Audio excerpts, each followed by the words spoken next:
ഓണാശംസകൾ. ഞാനേ ഐശ്വര്യലക്ഷ്മി. ഞാനിപ്പോൾ നിൽക്കുന്നതേ ഒരു വലിയ പൂന്തോട്ടത്തിന് നടക്കിലാണ്. കൗതുകം എന്താണെന്ന് വെച്ചാൽ ഈ പൂന്തോട്ടത്തിന് KSRTC-നായിട്ട് ഒരു വലിയ ബന്ധമുണ്ട്. അതെന്താണെന്നല്ലേ, അത് നമുക്ക് തോട്ടത്തിൻ്റെ ആളുകളോട് തന്നെ ചോദിച്ചറിഞ്ഞാലോ? ഞാൻ സൂരജ്. KSRTC ആയിട്ടുള്ള ബന്ധം പറഞ്ഞുകൊണ്ട് തന്നെ പറയാം. ഞാൻ 2008 മുതൽ KSRTC-യിൽ ഡ്രൈവറായിട്ട് ജോലി ചെയ്യുന്നു. അപ്പോൾ അതോടൊപ്പം തന്നെ കൃഷിയും നല്ല രീതിയിൽ തന്നെ ചെയ്ത് പോകുന്നുണ്ട്. പിന്നെ എന്തിനും കട്ട സപ്പോർട്ടായിട്ട് എൻ്റെ സുഹൃത്ത് അഭയൻ ചേട്ടൻ കൂടെയുണ്ട്. ഒരു 8 വർഷമായിട്ട് ഞങ്ങൾ ഒരുമിച്ചാണ് ഇങ്ങനെ നിൽക്കുന്നത്. എൻ്റെ പേര് അഭയൻ. ഞാൻ പ്രവാസിയായിരുന്നു. 27 വർഷം പ്രവാസിയായിട്ട് ജീവിച്ചു. അതിനുശേഷം നാട്ടിലെത്തി.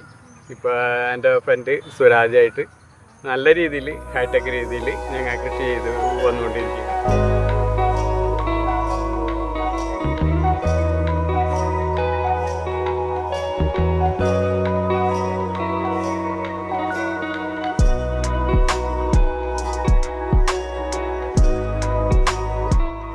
ഓണായതുകൊണ്ട് ഒരേക്കറിൽ ഞങ്ങളിപ്പോൾ പൂക്കൃഷി തുടങ്ങിയിരിക്കുന്നു.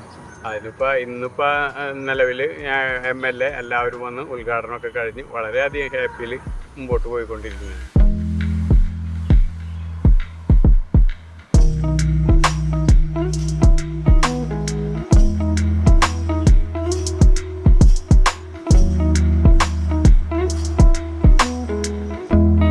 ഈ പ്രദേശത്തിനും ഇത് കാണുന്നവർക്കും ഇത് ഒരു മോഡലായിട്ട് സ്വീകരിക്കാൻ കഴിയുന്നതാണ്. ഓരോ വാർഡിലും ഇങ്ങനെ ഒരെണ്ണമെങ്കിലും നന്നായിട്ടുണ്ടായെന്ന് ആലോചിച്ച് ഒരെണ്ണമെങ്കിലും എന്നാലോചിച്ച് നോക്കി. ഇപ്പോൾ എന്ത് കുറവ് വന്നാലും കൂടുതൽ കാര്യങ്ങൾ ചെയ്യാൻ കഴിയും, അല്ലെങ്കിൽ കഴിയണം എന്ന താല്പര്യമാണ് എല്ലാവർക്കും ഉള്ളത്. അത് ഞങ്ങൾ നിർവഹിക്കും എന്ന് സൂചിപ്പിക്കുകയാണ്. ഒപ്പം തന്നെ ഇതിന് സ്ഥലം വിട്ടുകൊടുത്ത ആൾ ഇവിടെ കൂടെ ഉണ്ട്. ഞങ്ങളുടെ ചങ്ക. അതെ, അപ്പം ഞങ്ങളുടെ ചങ്കണം എന്ന് പറയുന്നത്. യെസ്. അപ്പോൾ അദ്ദേഹം എല്ലാ കാര്യത്തിലും ഫുൾ സപ്പോർട്ട് പ്രധാനമാണ്. ഈ തരിശായിട്ട് അല്ലെങ്കിൽ ഒട്ടും ഉപയോഗം അല്ലാത്തൊരു ഭൂമി എന്ത് ചെയ്യുന്നു, ഇപ്പോൾ പൂക്കൃഷിക്ക് കൊടുക്കുന്നു. അതുപോലെ മറ്റ് പല ആവശ്യങ്ങൾക്കും അദ്ദേഹം ഇതുമായി ബന്ധപ്പെട്ട് കൊടുക്കാറുണ്ട്, പച്ചക്കറി കൃഷി ഉൾപ്പെടെ ഉള്ളതിന്. അപ്പോൾ എന്തായാലും വളരെ സന്തോഷം. അദ്ദേഹത്തെ പ്രത്യേകമായി എല്ലാവർക്കും വേണ്ടി അഭിനന്ദിക്കുന്നു. ഒപ്പം തന്നെ ഇവർ കർഷകർ 2 പേരും അത് നമുക്ക് സ്വീകരിക്കാൻ കഴിയുന്ന ഒരു മോഡലാണ്. അതിന് നമുക്ക് കൃഷി ഓഫീസർ, അതുപോലെ പഞ്ചായത്ത്, ബന്ധപ്പെട്ട ആളുകൾ ഉള്ള എല്ലാവരുടെയും പിന്തുണ കൂടുതൽ നമുക്കതിലേക്ക് ആർജിക്കാൻ കഴിയണം. ഇന്നത്തെ ദിവസം വളരെ പ്രധാനപ്പെട്ട ദിവസമാണ് അല്ലേ? ഇന്ന് തുടങ്ങണം നമ്മൾ. ഓണത്തിൻ്റെ ആദ്യത്തെ ദിവസമാണ്. ഇനി 10 ദിവസമാണെന്നാണ് നമ്മൾ അല്ലേ പറയുക. ഏതായാലും ആ ദിവസങ്ങളിലെല്ലാം ഓണം സമൃദ്ധമായി. ഇന്ന് തുടങ്ങി പൂവിൻ്റെ ആവശ്യം തുടങ്ങി. നമുക്ക് ആ പൂവിൻ്റെ ആവശ്യത്തിന് വേണ്ടി ഉള്ള എല്ലാ കളങ്ങളും നിറയാനുള്ള, വേണമെങ്കിൽ വേറെ അർത്ഥത്തിൽ പറഞ്ഞാൽ വളരെ കൃത്യമായിട്ടുള്ള സമയമായതുകൊണ്ട് എനിക്ക് തോന്നുന്ന ആവശ്യത്തിനുള്ള പണം ലഭിക്കാനും ഇപ്പോൾ ചിലപ്പോൾ സഹായകരമാകുന്നൊരു സമയം കൂടിയാണ് എന്ന് കൂടി സൂചിപ്പിച്ചുകൊണ്ട് വളരെ സന്തോഷപൂർവ്വം ഔപചാരികമായി ഇതിൻ്റെ വിളവെടുപ്പ്, അതിൻ്റെ ഉത്സവം അല്ലേ, ഉദ്ഘാടനം ചെയ്തതായി അറിയിക്കുന്നു.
ഉത്രാടത്തിൻ്റെ അന്ന് രാവിലെ തന്നെ ഞങ്ങൾക്ക് ഈ പൂവെല്ലാം ഇവിടുന്ന് വിറ്റ് പോകാറുണ്ട്. മാർക്കറ്റിങ്ങിന് ഞങ്ങൾക്ക് പൊതുവെ ഒരു ബുദ്ധിമുട്ടായി തോന്നാറില്ല. ഞങ്ങളുടെ ഇവിടുത്തെ പരിസരത്തുള്ള എല്ലാവരും ഞങ്ങളെ നന്നായിട്ട് സപ്പോർട്ട് ചെയ്യുന്നുണ്ട്.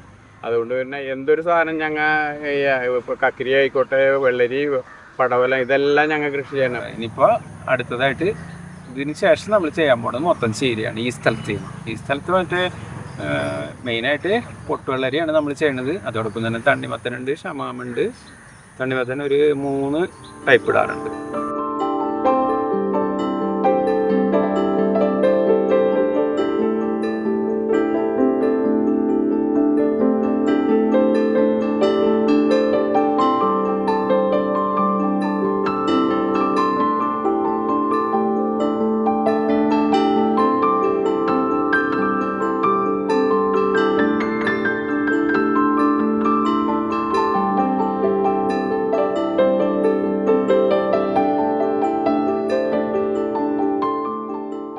ഫസ്റ്റ് ടൈമിൽ കൃഷി തുടങ്ങുമ്പോൾ ആദ്യ വർഷങ്ങളിൽ നമുക്ക് ഭയങ്കര പരാജയം തന്നെയായിരുന്നു. പക്ഷേ ആ പരാജയം ഞങ്ങളെ ഒട്ടും തളർത്തിയിട്ടില്ല. നമ്മൾ പൈസ നോക്കിയിട്ടേ ഇല്ല. ശരിക്കും പറഞ്ഞാൽ ആ കൃഷിയിൽ എങ്ങനെയൊക്കെ ടെക്നോളജിയും അതൊക്കെ കൊണ്ടുവന്ന് എങ്ങനെ നന്നാക്കി എടുക്കാം, പിന്നെ എത്ര ആൾക്കാർ ഇങ്ങനെ കൃഷിയിലേക്ക് കൊണ്ടുവരാം, എത്ര ആൾക്കാരെ നമുക്ക് ചേർത്ത് നിർത്താം എന്നൊക്കെ നോക്കിയിട്ട് തന്നെയാണ്. പക്ഷേ മുൻ വർഷങ്ങളൊക്കെ ഞങ്ങൾക്കൊരു കഥയായിപ്പോയി. ഇപ്പോൾ നന്നായിട്ട് ടെക്നോളജി കൊണ്ടുവന്നപ്പോൾ ഡ്രിപ്പ് ഇറിഗേഷൻ, മൾച്ചിങ് ഷീറ്റ്, മണ്ണ് പരിശോധനയൊക്കെ നമുക്ക് കൃഷിഭവനിൽ നിന്ന് കിട്ടിയ വിവരങ്ങളാണ്.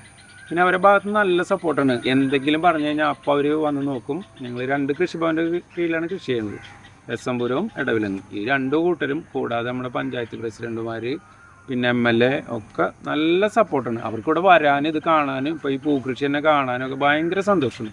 മിക്കവാറും എല്ലാ കൃഷിയും ഉദ്ഘാടനം നടത്തുന്നത് നമ്മുടെ തോട്ടത്തിലായിരിക്കും. അതാണ് ആ ഒരു ലെവലിലേക്ക് നമ്മൾ വന്ന്. അപ്പോൾ എനിക്ക് എല്ലാവരോടും പറയാനുള്ളത് എന്താ വെച്ച് കഴിഞ്ഞാൽ, നല്ല രീതിയിൽ ആയിക്കഴിഞ്ഞാൽ നമുക്ക് നല്ല ലാഭമാണ്. കൃഷി ഒരിക്കലും ഒരു നഷ്ടമല്ല. ഞങ്ങൾ 2 പേരും ചെയ്യുന്ന പാർട്ട് ടൈമിൽ കൃഷി ചെയ്യുന്ന ആൾക്കാരാണ്.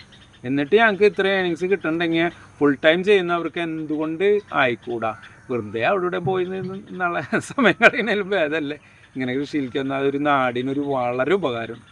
അതുകൊണ്ടാണ് ഞങ്ങൾ ഒട്ടും തളരാതെ രാത്രിയൊക്കെ വളരെ ലേറ്റായിട്ടാണ് ഡ്യൂട്ടി കഴിഞ്ഞിട്ട് ഞാൻ വരുന്നത്. എന്നിട്ടും പിറ്റേ ദിവസം 6 മണി 6:30 ഞാനിപ്പോൾ 6 മണിക്ക് എത്തിയില്ലെങ്കിലും കൃത്യം 6 മണിക്ക് അപേക്ഷയായിട്ട് അവിടെ ഉണ്ടാവും. ആ ഒരു സമാധാനമാണ് എനിക്കിപ്പോൾ ഏറ്റവും കൂടുതലുള്ളത്. എൻ്റെ ബുദ്ധിമുട്ടുകൾ ആൾക്കറിയുകയും ചെയ്യാം. വേണമെന്ന് വിചാരിച്ചാൽ ഏത് ജോലിയിലിരിക്കുന്ന ആളുകൾക്കും ഇത്തരം കൃഷിയിലേക്കൊക്കെ വരാൻ സാധിക്കും. അതിന് ഏറ്റവും ഉദാഹരണമാണല്ലോ നമ്മുടെ സുഹൃച്ചേട്ടൻ അഭയേട്ടനും. അപ്പോൾ എല്ലാവർക്കും ഇത്തരത്തിലുള്ള കൃഷിയിലേക്കൊക്കെ വരാൻ സാധിക്കട്ടെ.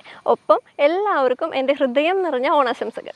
സാമൂഹിക പ്രതിബദ്ധതയുള്ള വിഷയങ്ങൾ അറിയുവാനും മനസ്സിലാക്കുവാനും മലയാളം സബ്സ്ക്രൈബ് ചെയ്യൂ, ഞങ്ങളെ സപ്പോർട്ട് ചെയ്യൂ.